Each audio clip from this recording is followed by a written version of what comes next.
Have you ever overheard a snippet of a conversation that told a whole story? Words are powerful, but sometimes the most important conversations aren't had out loud. They're the quiet phrases whispered to a best friend, written in a journal, or repeated in someone's own mind. Today, we're decoding a specific, painful language. We're talking about 15 things often said when a woman feels her love for her husband fading. This isn't about gossip or man-bashing.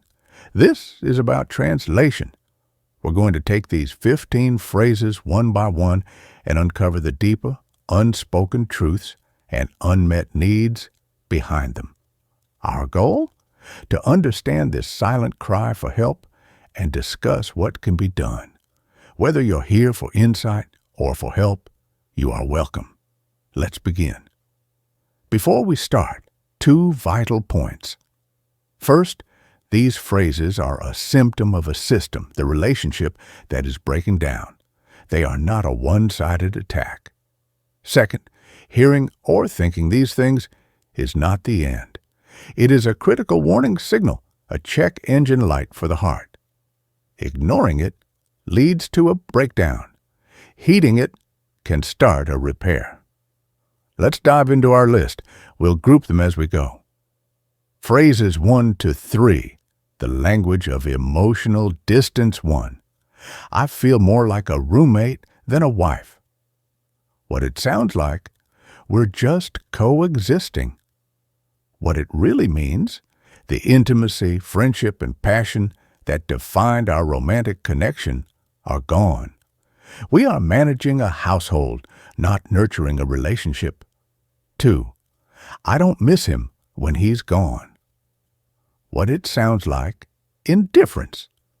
What it really means, my life often feels easier, quieter, or less draining when he's not around.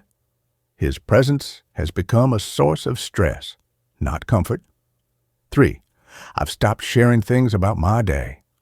What it sounds like, silence.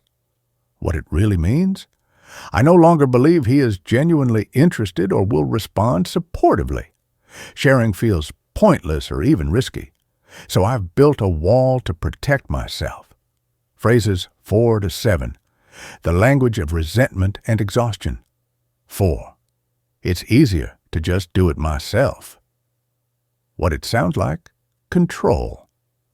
What it really means, I cannot rely on him as a partner.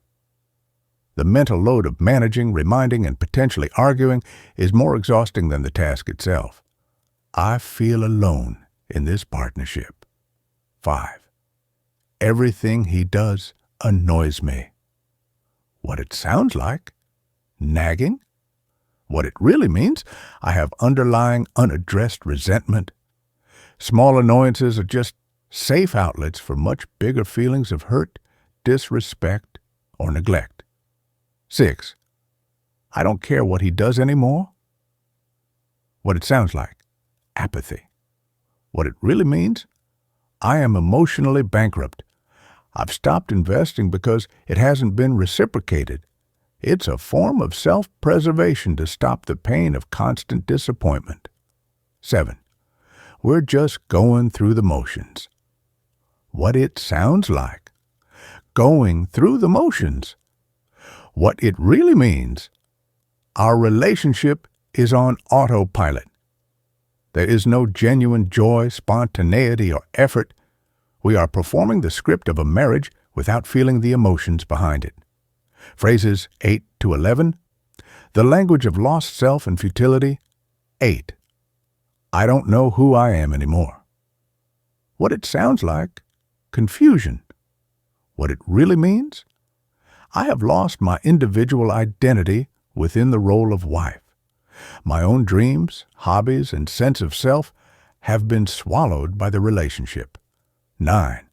I'm just staying for the kids. What it sounds like, sacrifice. What it really means, I have given up on my own happiness and the romantic potential of this marriage.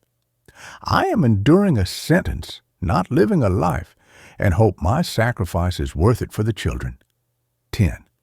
The thought of intimacy feels like a chore. What it sounds like, low libido.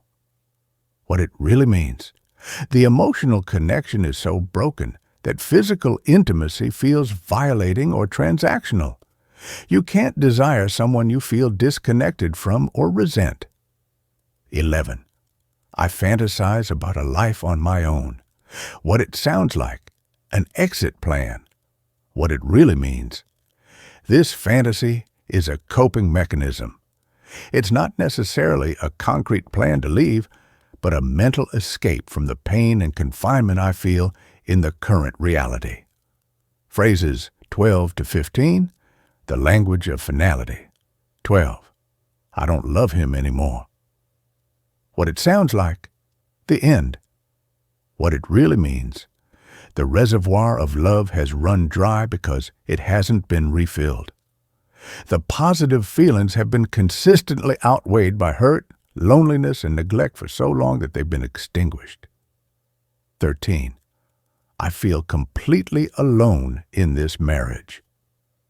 What it sounds like, loneliness. What it really means, this is the core of the pain. You can be lonely anywhere, but being lonely while standing next to someone who is supposed to be your partner is a special kind of hell. 14. We've grown into completely different people. What it sounds like, drifting apart. What it really means, we haven't nurtured our growth as a couple. Instead of growing together, we've grown apart. And now we feel like strangers with shared history, but no shared present or future. 15. I've already grieved this relationship. What it sounds like, coldness. What it really means, this is one of the most profound. The person has already been through the emotional process of loss and acceptance internally. What you see now is not the pain of the fight, but the peace or emptiness after the storm has passed. The path forward, what now? Hearing these 15 phrases laid out can feel overwhelming. So, what can you do if this resonates? If you are the one saying these things, first, I validate your feelings. You are not crazy. Your feelings are a valid response to your experience. Secondly, find your voice. The goal is not to accuse, but to express the underlying need. Instead of, you're so annoying, try, I feel hurt when I don't feel heard. Lastly, seek individual therapy. A therapist can help you untangle your feelings, reclaim your identity, and decide what you want. If you are worried your partner is feeling this way, please first listen to the meaning, not the words. Don't get defensive about roommate. Hear the cry for intimacy. Secondly, create safety. Approach with curiosity, not accusation. I feel us drifting. Can we talk about how to reconnect? Lastly, beg for professional help.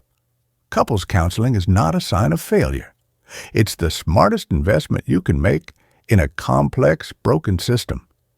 It provides the tools and the translator for you both to be heard.